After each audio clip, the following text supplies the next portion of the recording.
달 5월 첫 번째 주일, 또 어린이 주일, 부활절 세 번째 주일에 주님의 평화와 사랑이 여러분과 함께 하시기를 기원합니다.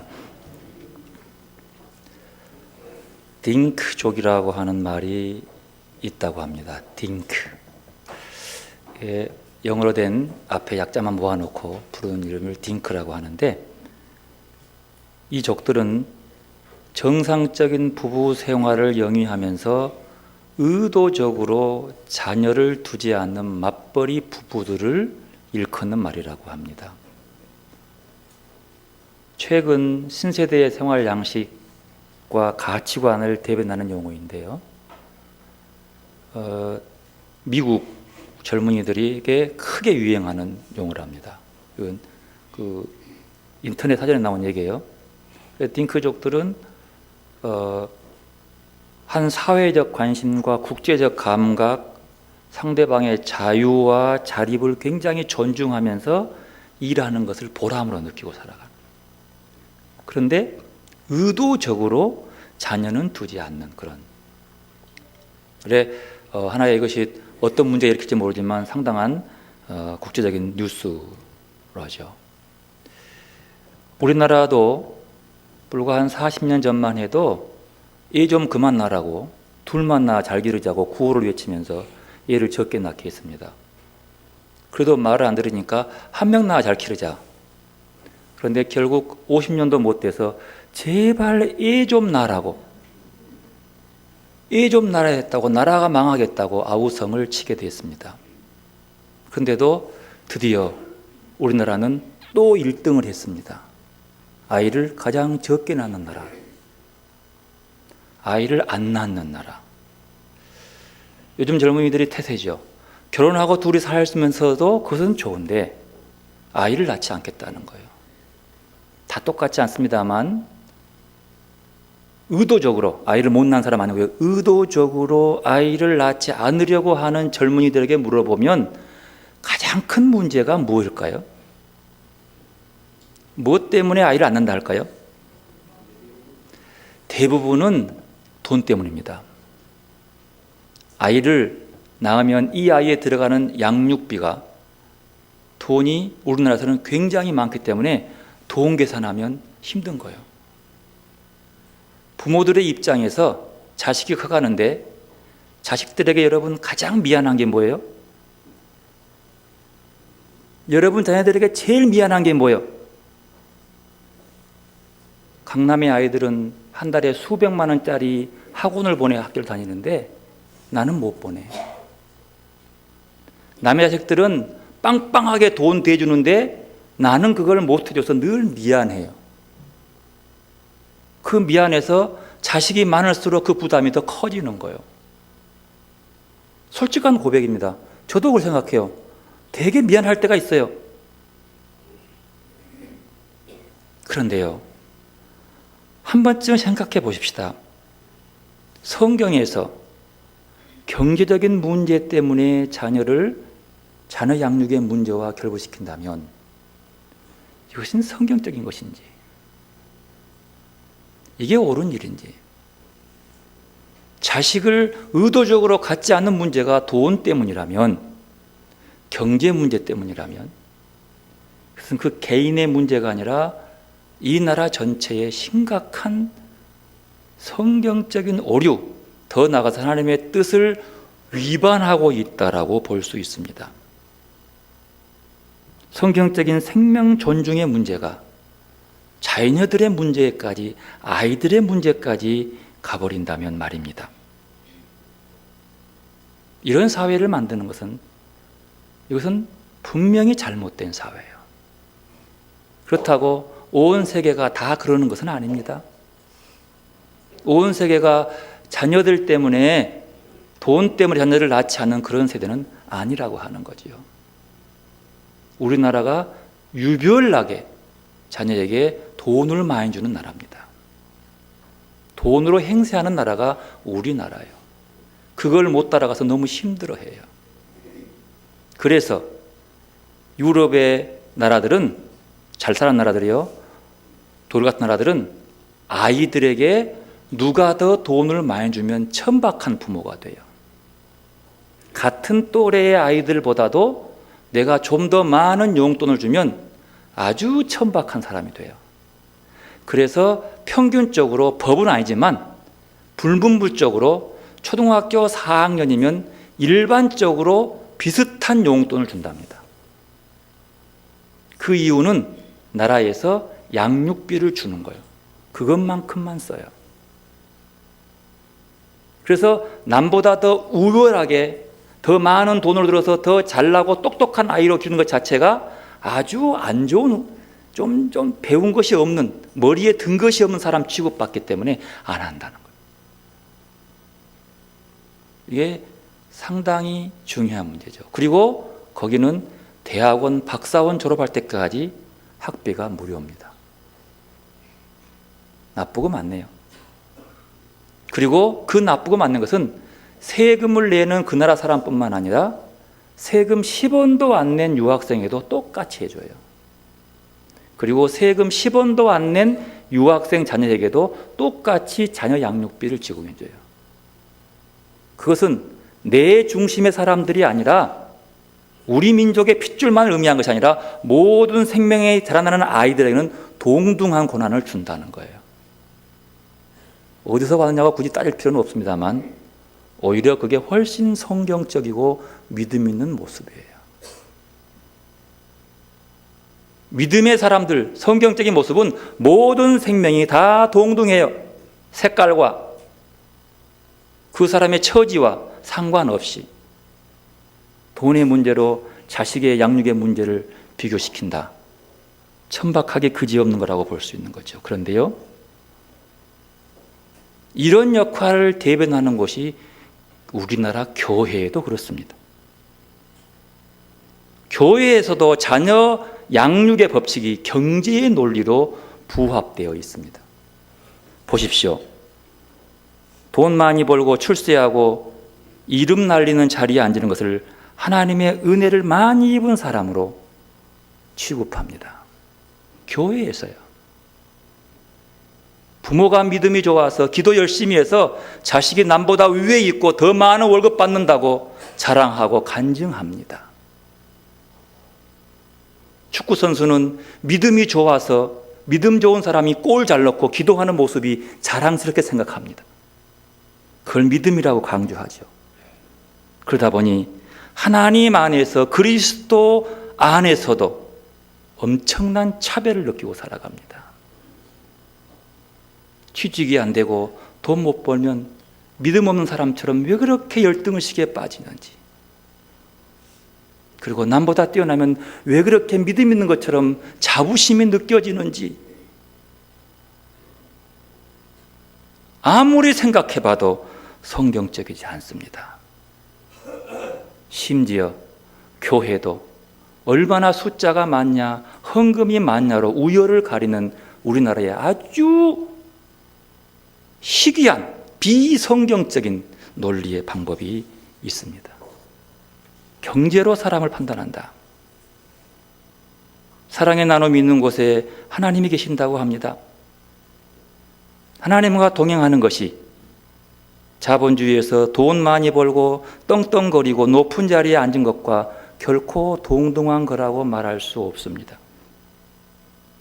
돈으로, 경제적인 논리로 신앙을 판단하지 말고 믿음의 눈으로 하나님의 뜻을 따라서 판단하고 하나님의 생각이 우리의 생각이 되어가도록 우리의 믿음을 키워가야 한다는 거예요. 올 어린이 주일에 이 나라의 어린이들이 경제적 논리의 희생양이 되지 않고 돈으로 차별받지 않고 집안의 경제적인 문제로 소외되지 않는 그런 나라이기를 꿈꿔봅니다. 그보다 먼저 그런 교회가 되기를 기도합니다. 모두가 평등하게 존중받고 사랑받고 인정받고 있는 그대로 칭찬받는 그런 교회, 그런 나라. 그래서 이 땅의 모든 어린이들이 그리스도 안에서 행복하고 자유로워지고 살만 나는 세상을 꿈꿔봅니다. 옛날 어느 잡지에 이런 글이 있었다고 합니다. 남이 인용한 걸 제가 인용합니다. 세상이 잘못되어 가는 것은 잘못된 일 때문이 아니다. 이 말이 참 재밌었어요. 이해가 됩니까? 세상이 잘못된 것은 잘못된 일 때문이 아니라는 거예요. 이게 무슨 말이요? 그 말에 이렇게 설명했어요. 이 말은 명백히 잘못된 일이다 라는 사실을 알고 있다면 설령 그러한 일이 나쁘고 비인간적이라 하더라도 그 폐해는 그리 크지 않고 영향을 받는 사람들의 수도 그리 많지 않다 하는 것입니다. 그러면서 역설적으로 세상의 악은 옳은 일에서 유리한다라고 봐요. 이게 또 뭐예요? 세상의 악한 것은 옳은 일에서부터 유리한다는 거예요. 어떻게 옳은 일에서 세상의 악이 유리할 수 있을까요? 이 말은 자기 입장에서 아니면 자기 집단과 자기 당의 입장에서 확인된 옳은 일이 그 옳은 일을 실천함이 세상에 엄청난 피해를 가져온다는 겁니다. 다른 사람의 의견이나 자기 반성 없이 자신과 어느 집단의 입장에서 확신을 갖고 실천한 옳은 일 때문에 그 주어진 폐해가 잘못된 것인 줄 알고 있는 이 일들에서 오는 부작용보다 훨씬 크다고 하는 거예요. IS의 테러는 그들의 입장에서 옳은 일을 하는 겁니다. IS들이 믿는 폭탄을 몸에 짊어지고 나아가서 스스로 자살폭탄 일으키는 이유는 자기가 그렇게 죽으면 천당 간다고 믿기 때문에 그러는 거예요. 그들에게는 옳은 일이에요. 그러나 그것이 얼마나 큰 불합리하고 절대로 그 악이 얼마나 큽니까? 이런 악을 행한 사람들은 그들이 옳다고 믿기 때문에 잘못된 일이라고 한다면 그것은 바꿀 수 있어요. 옳다고 하는 사람들은 함께 뭉쳐서 그 집단의 이익을 위해서 목숨을 거는 거죠. 물론 다른 의견도 있습니다. 하지만 다른 사람을 고려하지 않는 아집, 자기의 가치관에 대한 잘못된 확신이 얼마나 무서운 것을 말씀하고 있는 겁니다. 동시에 다른 사람의 의견을 받아들일 줄 알고 존중할 줄 아는 사람은 결코 악인이 될 수 없다라는 말이에요. 자기들의 이익만 생각하니 자기가 하는 일은 무슨 일이든지 옳고 무슨 일인지 바르고 그렇지 않고 자기의 조금이라도 손해를 끼치고 자기 명예를 조금만 훼손하면 무조건 틀리다고 믿는 이 옳은 일이 바로 지옥 같은 세상을 만들어 간다는 거예요. 우리나라의 속 시끄러운 일은 바로 그것 때문이에요. 아무리 봐도 그 사람들이 옳지 않는데 자기들이 옳다는 거야. 애들이 봐도 눈에 보이는데도 옳다는 거야. 그래 놓고 그 일에 반대하면 그저 빨갱이라 그랬었고, 그저 조금만 터트려지고 말이 안 통하면 북한 지령받았다 그러고, 그들이 자기가 뭘 잘못한 줄 아는 것이 아니라 자기가 늘 옳다고 믿기 때문에 그래요. 이게 얼마나 큰 폭탄적인 일인지 한 번쯤 깨어서 나를 볼 줄 아는 눈. 주님 앞에 선 사람은 자기를 볼 줄 알아요. 자기만의 방법이 옳다고 믿지 않고 베드로처럼 자기만의 방법이 아니라 생전 고기 한번 잡아보지 않는 예수님의 말에 고기가 2배에 가득한 걸 보면서 무릎 꿇습니다. 주님, 날 떠나서 나는 죄인입니다. 의 앞에 서서 자기를 볼 줄 아는 사람이 필요한 거죠. 오늘 요한복음 21장 1절 말씀은 이렇게 시작합니다. 그 후에 예수께서 디베랴 호수에서 또 제자들에게 자기를 나타내신 일은 이러하니라. 그 후에, 얼마만의 후인지 모릅니다만 예수님의 제자들에게 2번 부활하고 나타나신 후에라고 볼 수 있습니다. 왜 이 말을 썼냐 그러면 1절에 필요한 이유는 디베리아 호수요. 디베리아는 갈릴리 호수예요. 예수님께서 20장에 부활하셔서 제자들에게 나타났습니다. 한 번은 도마가 없을 때 나타났어요. 그리고 당신의 손의 못자국과 창자국을 보여주었습니다. 그들이 너무 기뻤어요. 예수님이 몸으로 부활한 걸 보고. 그리고 또다시 도마가 있을 때 또 나타나셔가지고 또 보여줍니다. 만져볼래 도마야? 하면서 또 기뻐했어요. 평강이 있을지어다. 마음에 평안이 있었어요. 그리고 얼마나 시간이 지난지 모르지만 어느 정도 기간 동안에 그들이 어떤 이유였는지 모르지만 갈릴리로 갑니다. 상당히 멀어요. 예루살렘과 갈릴리는. 갈릴리에 가서 호숫가에 앉아 있어요. 호숫가에서 있어요. 왜 갔을까요? 그곳에서 왜 함께 모여 있었을까요? 그 이유는 여러 가지를 볼 수 있죠. 마태복음에 보면 예수님께서 말씀합니다. 너희가 나를 모른다고 너희가 나를 다 버리리라. 그러나 내가 살아난 후에 너희보다 먼저 갈릴리 가 있으리라. 이렇게 말씀하세요. 아마 이 말씀이 기억나는지 몰라요.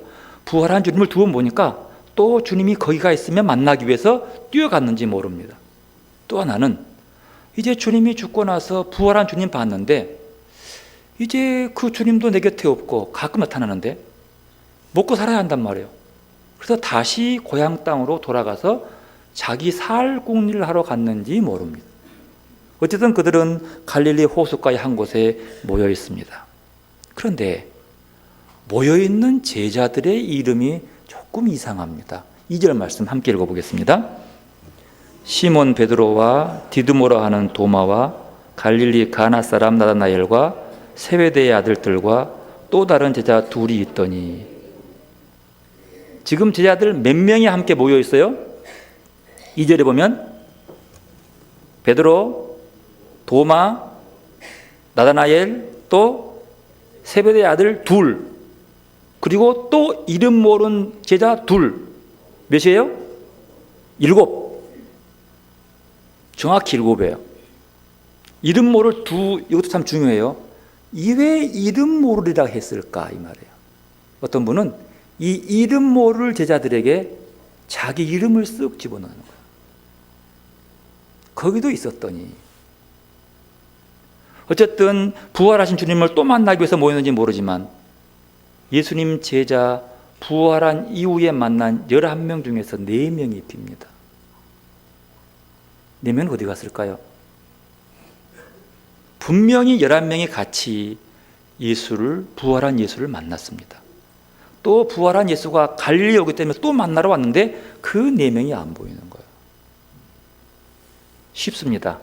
그들은 예수의 부활을 아직 몸으로 받아들이지 못했기 때문입니다. 눈으로 보아놓고도 믿지 못해요. 받아들일 수가 없는 거예요. 그래서 기다리다가 그냥 자기 갈 길로 가버렸다고 봅니다.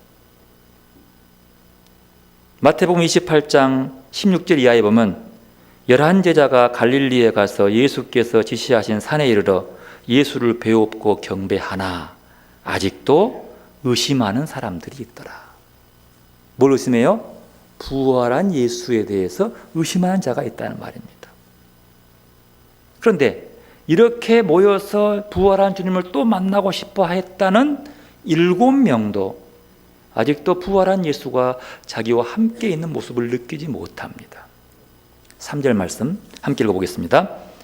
시몬 베드로가 나는 물고기 잡으러 가노라 하니 그들이 우리도 함께 가겠다 하고 나가서 배에 올랐으나 그날 밤에 아무것도 잡지 못하였더니.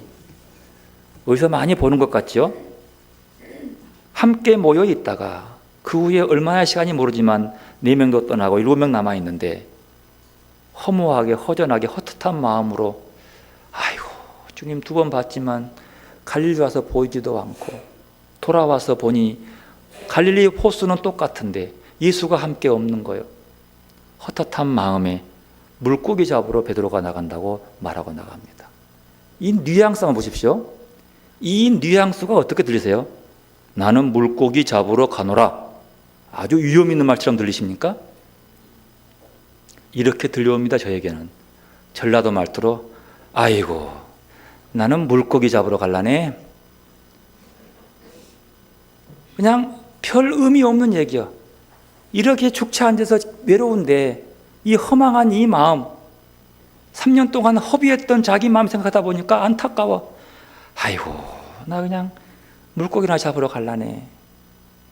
이 말에 너나 할 것도 없이 아이고 그러세, 우리도 같이 가보세, 이렇게 따라 나서는 분위기예요. 그 뉘앙스가 어떤 목표의식을 갖고 있는 게 아니라 그냥 하는 별 의미 없는 행동으로 나아가는 모습. 아직도 그들은 예수님의 죽음으로 인한 상처, 트라우마가 사라지지 않습니다. 왜요? 예수님이 자기 곁을 떠나갔다는 얘기. 그 상처가 남아있는 거예요. 부활한 주님을 2번이나 보았음에도 불구하고 그건 부활한 주님의 모습이고 자기하고는 상관없는 그 부활의 모습. 3년 동안 1시간도 빠짐없이 늘 곁에 있었고 기도하러 간 것 이외에는 함께 밥 먹고 함께 잠자고 함께 환호받고 함께 손가락질 받고 그러면서 생각했던 그들이 이제는 주님과 떨어지는 그 기간, 부활해서 기쁘지만 그건 부활한 주님의 얘기고 자기의 마음은 여전히 깊은 충격과 괴리감, 나와 함께하지 못한 슬픔 때문에 그저 모여 있는 거예요. 주님도 여기 없고 고기나 잡으러 가지 뭐.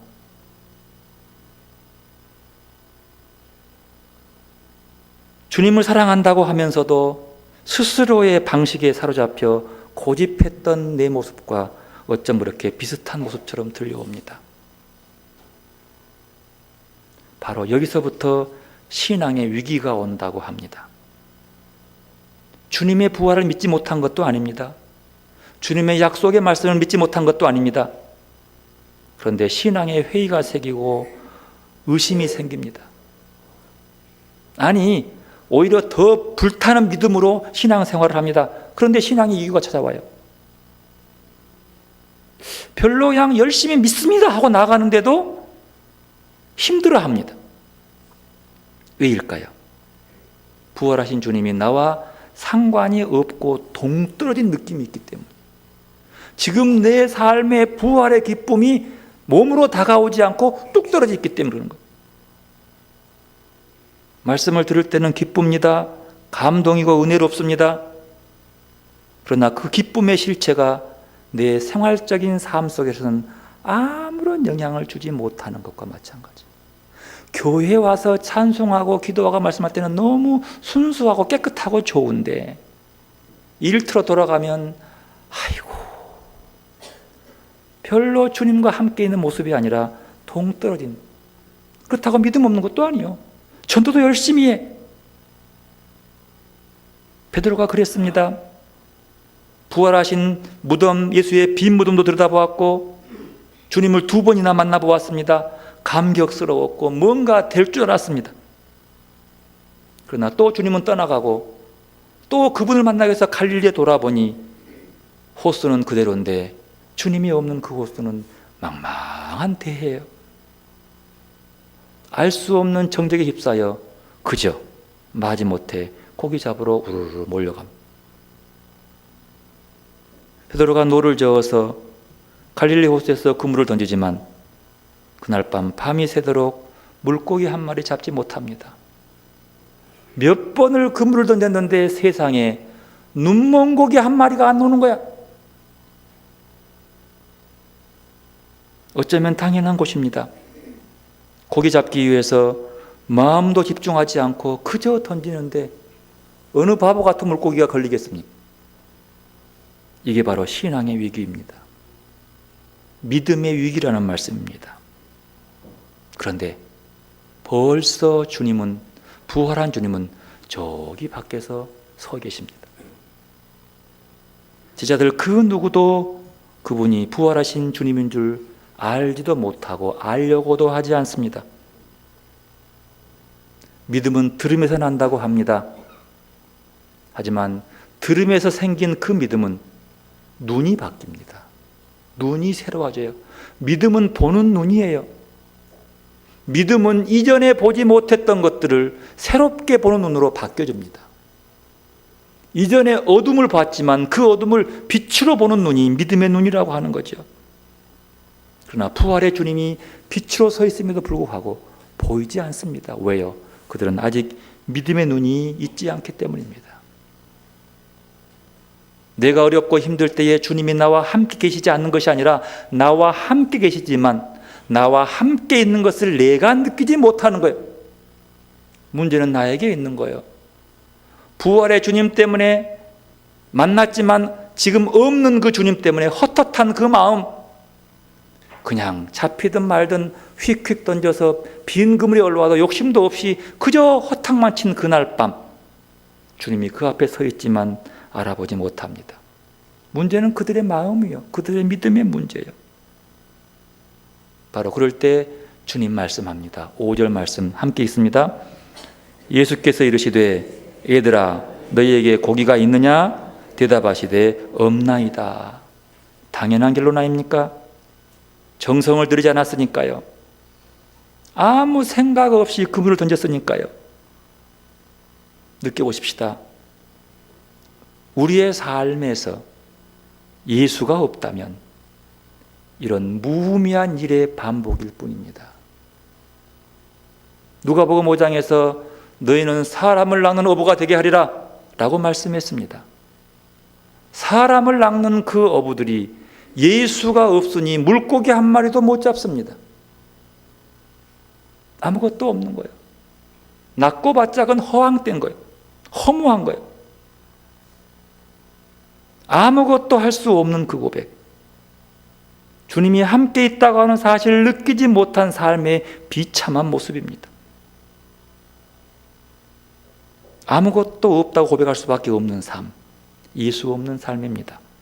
그러나 아무것도 없어도 예수와 함께 있는 삶은 그곳에 빛이 있는 겁니다. 주님께서 이렇게 말씀합니다. 6절 말씀 함께 읽습니다. 이르시되 그물을 배 오른편에 던지라 그리하면 잡으리라 하시니 이에 던졌더니 물고기가 많아 그물을 들 수 없더라. 그런 허한 그들에게 주님은 풍요로움으로 채워주십니다. 마치 당신이 처음 제자들을 만났을 때처럼 고기를 많이 잡게 해주는 거예요. 그때 요한의 머리에 스치고 지나간 게 있습니다. 그 기억, 밤새도록 그물을 던져서 한 마리 못 잡는 그날 밤 새벽녘 그물을 깁는데 말합니다. 깊은 데 가서 그물 던지라. 베드로가 말합니다. 밤새도록 물질했지만 한 마리도 못 잡았는데 당신 말에 의해서 한번 던져보겠습니다라고 그물을 던졌는데 2배에 가득했더라. 누가복음 5장의 기록입니다. 이 기억 속에서 말합니다. 주님이시다. 주님이시다. 처음 만났을 때 그 주님, 이 말 앞에 베드로가 옷을 벗고 있다가 다시 옷을 갖춰 입고 물속으로 뛰어가서 2팔 벌려서 주님을 맞이하러 갑니다. 1번 그림 보여주시겠습니까? 그들에게 채워주시는 주님의 모습, 이것은 이탈리아의 그 화가 두초라고 하는 분이 1300년 초에 시에나 성당에 있는 걸작인데 큰 그림 제목이 마에스타.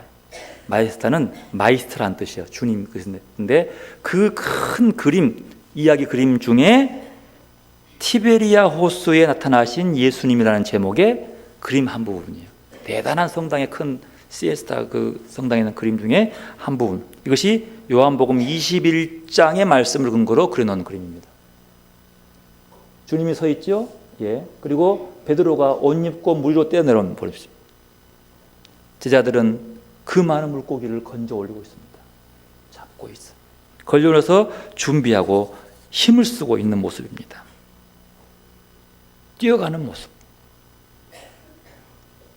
우리의 신앙을 돌아보십시오. 어쩌면 우리도 베드로처럼 주님 없이 그물만 던진 공허한 신앙생활을 하고 있지는 않는지요. 주님 없이 하는 일은 어떤 일이든 공허하고 허탈할 수밖에 없습니다. 그러나 여러분, 주님은 언제나 우리 곁에 계십니다. 우리가 느끼지 못하고 있을 뿐입니다. 주님 없이 허탈한 마음으로 밤새도록 수고하고 애를 써도 얻는 것이 없을 뿐입니다. 주님 없이 열심만 살아가는 우리의 삶의 고백이 아무것도 없습니다. 이 베드로의 고백이 아닐까 싶습니다. 하지만 여러분, 주님은 우리 곁에 늘 함께 하시고 내 삶에 개입하셔서 부활의 주님과 함께 기쁨으로 살기를 원하십니다. 이렇게 주님은 우리 곁에 기다리고 계십니다. 2번 그림. 무엇이 떠오르십니까? 무슨 얘기인지 금방 보이시죠? 오늘 말씀입니다. 부활한 주님은 고기 잡은 그들의 허기진 배를 채워주기 위해서 불을 피워서 고기를 굽고 계십니다. 빵을 굽고 고기를 굽고 계십니다. 그리고 그들에게 먹일 준비를 합니다. 많은 고기를 잡고 나온 그들에게, 아무것도 없는 그들에게 따뜻한 마음으로 그들의 배를 채워주시는 주님의 모습. 어쩌면 베드로는 주님과 주님의 죽음과 부활 사이에서 많이 방황했을지 모릅니다. 믿음의 의욕, 자신이 처절했던 후회스러운 그 행위, 여러 착잡한 심정 속에서 모든 것이 처음 시작했던 그 출발점으로 되돌아가고 싶었는지도 모릅니다. 예수를 따를 때 그 기쁨, 한번 돌아가고 싶은 그 마음. 그래서 주님이 그 모습 그대로를 다시 재현시켜 주시는 거예요. 이 모습이 어떻게 보이십니까? 제자를 섬기기 위해서 고기를 굽고 계신 주님의 모습. 섬기는 모습입니다. 나는 섬김을 받으러 온 것이 아니라 섬기러 왔다. 부활의 주님은 자기의 부활함을 자랑하기 위해 오신 것이 아니라 자기를 배반하고 도망갔던 제자들을 섬기기 위해 오신 거예요. 그리고 그들이 맞았던 그 트라우마, 그 상처를 치유하기 위해 오신 거예요. 15절 말씀 함께 읽습니다. 그들이 조반 먹은 후에 예수께서 시몬 베드로에게 이르시되 요한의 아들 시몬아, 내가 이 사람들보다 나를 더 사랑하느냐 하시니 이르되 주님 그러하니이다. 내가 주님을 사랑하는 줄 주님께서 아시나이다. 이르시되 내 양을 먹이라 하시고 3번 반복합니다. 주님이 나타나셨습니다. 그 속에 베드로는 자신을 돌아봅니다. 부끄러움이 앞섭니다. 그리고 이 3번의 모습은 베드로의 마음의 치유의 과정을 보여주고 있습니다. 내색은 안 했지만 베드로는 마음이 착잡했습니다. 3번이나 부인한 그 주님이 부활해서 자기 앞에 왔을 때에 너무나 미안했습니다. 응어려진 가슴의 서러움, 스승이 그 모진 모욕을 당하는 모습과 비참하게 죽어가는 모습을 지켜본 제자의 마음이 그렇게 쉽게 치유될 수 없었을 것입니다. 이 트라우마는 부활하신 주님을 만났으면서도 좀처럼 풀어지지 않습니다. 그 마음이 제자인 자신에게 따뜻한 아침 하나 대접을 통해서, 자기를 섬겨준 그 사랑을 통해서 마음이 녹아나고 회복되기 시작합니다. 얼마나 그 마음이 기뻤겠습니까? 마음이 녹아나는 거예요. 그리고 묻습니다. 니나 사랑하냐? 주님 알지 않습니까? 내가 주님 사랑하지 않습니까? 그렇게 힘이 없더냐? 너는 아무것도 할 수 없는 존재가 아니라 할 수 있는 존재로 바꾸어주는 거예요. 나는 배신자구나. 포기한 자기 인생을 변화시키는 모습. 3번째로 베드로에게 묻습니다. 요한의 아들 시몬아, 너는 나를 사랑하느냐? 베드로는 사랑하느냐 하는 물음 앞에 근심합니다. 슬퍼합니다. 왜요? 주님께서 모든 것을 알고 계시다는 베드로의 그 말은 자신이 주님을 부인했다고 하는 사실을 고백하고 있는 거예요. 주님 알잖아요. 내 주님 사랑하는데 사랑하는 그 모습에 주님을 모른다고 3번 부인한 나의 모습 말이요.